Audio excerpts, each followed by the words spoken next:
तो ये जो है बेसिकली ये डे डे चार्ट है। तो डे चार्ट में आप लोग को विजिबल होगा कि देखो ये ध्यान से अगर देखो तो मार्केट जो भी करती है ऑलमोस्ट,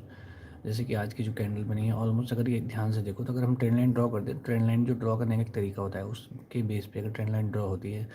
तो ट्रेंड लाइन अगर हम ड्रॉ करते हैं तो बिल्कुल ये इनको टच करते हुए थे। अगर इसको हम थोड़ा सा वो भी कर लेंगे थोड़ा सा, और इसको हम अगर नैरो कर लेते हैं, इसे थोड़ा सा और नैरो कर लेते हैं, तो ऑलमोस्ट ट्रेंड लाइन के पास जाके मार्केट में दोबारा से फिर से वहीं से जाके मार्केट एकदम रिवर्स हुई है। ठीक है, बट ये जो कैंडल बन रही है, जैसे मैंने आपको बताया था कि जैसे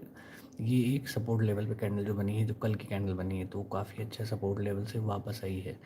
तो ऐसे में जब क्या होता है कि जब ऐसी मार्केट जब करती है, जब ये इस टाइप की कैंडल देती है, तो वो एक अच्छा सपोर्ट लेवल हो सकता है। देखिए लास्ट टाइम का, जैसे मैंने इसके कंपैरिजन अगर हम इसका बैक डे में जाएँ तो पुराने दिनों में अगर देखा जाए तो ये जो है कैंडल, ये कैंडल बनी थी। देखो मैंने आपको पहले ही बताया था, पहले पुराने वीडियोस में जो देखते हैं उनको पता होगा, मैंने बताया कि जितनी ज़्यादा छोटी बॉडी होगी कैंडल की, जो बॉडी छोटी हो जाती है, और जितनी ज़्यादा इसकी अगर ये लंबी हो, इस पिन को जितना ज़्यादा लंबी होगी, अप साइड डाउन साइड कहीं भी अगर फॉर्म होती है, अगर ये इसकी पिन ज़्यादा लंबी है और बॉडी जितनी छोटी उतना ज़्यादा अच्छा होता है। तो ये अच्छा सिग्नल था। देखो ये यहाँ पे अच्छा सिग्नल है, सेम कैंडल यहाँ पे फॉर्म हुई है, ऑलमोस्ट यहाँ पे फॉर्म हुई है। इसकी ट्वाइस मतलब इसका साइज़ जो है बॉडी के साइज़ के अगर कंपेयर करो तो इसके दो गुना से थोड़ा सा ज़्यादा है, लेकिन ये कैंडल थोड़ा सा ज़्यादा उसके कंपेयर ज़्यादा स्ट्रॉन्ग है, क्योंकि इसमें बॉडी ज़्यादा छोटी है, इसमें थोड़ी सी बॉडी बड़ी हो गई है। ठीक है, बॉडी इसमें थोड़ी सी ज़्यादा बड़ी हो गई, तो इसलिए देखो ये मार्केट उतना सस्टेन नहीं कर पाई। ठीक है, सस्टेन नहीं कर पाई, और एक ऊपर से थोड़ा सा फंडामेंटल भी प्रेशर होता है तब इस टाइप की, जैसे फंडामेंटल प्रेशर था, बायर्स यहाँ पे एक्टिव थे, बट फंडामेंटल इस लेवल पे प्रेशर भी होता है, तो प्रेशर था, लेकिन यहाँ पे एक प्रेशर जैसे देखो दोबारा मार्केट अपसाइड गई और ट्रेंड लाइन के पास से ही रिवर्स हुई है। रिवर्स होने के बाद गिर रही है मार्केट, बट यहीं से होल्ड करने की कोशिश कर रही है, इस लेवल को होल्ड करने की कोशिश कर रही है यहाँ पे।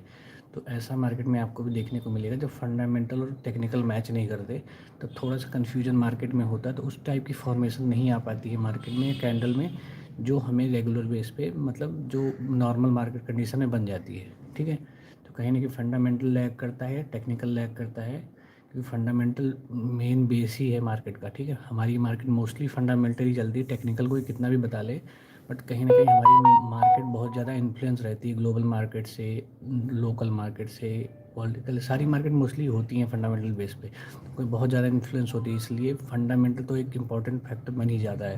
ठीक है, उसके बेस पे ही ट्रेड होता है, क्योंकि ऐसे लेवल जब ब्रीच होते हैं, जब जैसे ये लेवल का यहाँ से एकदम यहाँ गिर जाना, तो ये लेवल ऐसे नहीं गिरते हैं, क्योंकि वहाँ की जो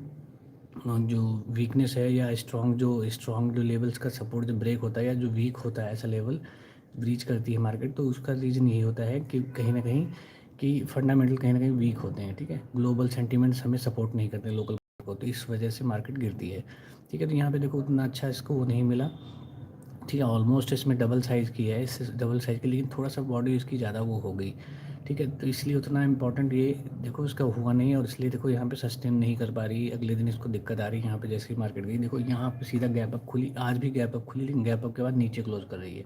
यहाँ पे गैप अप खुल के एकदम रेंज बाउंड हो गई थी। ठीक है, लेकिन इस लेवल पे देखा जाए तो गैप अप खुली ज़रूर है, बट उतना अच्छा सपोर्ट नहीं मिल पाया, क्योंकि बायर्स का कहीं ना कहीं यहीं इसी वाली कैंडल पे कहीं ना कहीं बायर्स का उतना अच्छा सपोर्ट था नहीं, सपोर्ट होने के बाद भी उतना अच्छा सपोर्ट नहीं था।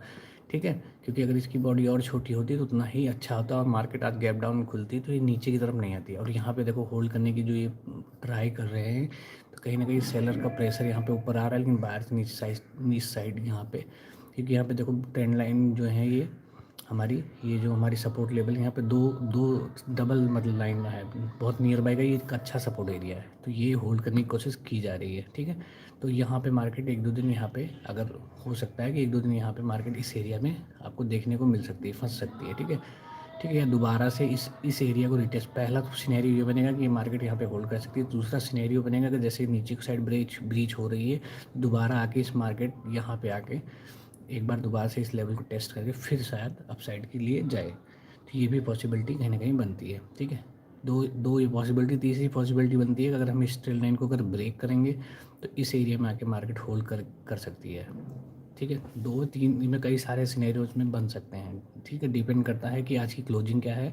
और कल की ओपनिंग क्या है, स्टार्टिंग जो कैंडल बनती है उस पर बहुत कुछ डिपेंड करता है। ठीक है, तो ये तो था डेली चार्ट के बेस पे इसकी प्रोडिक्शन है।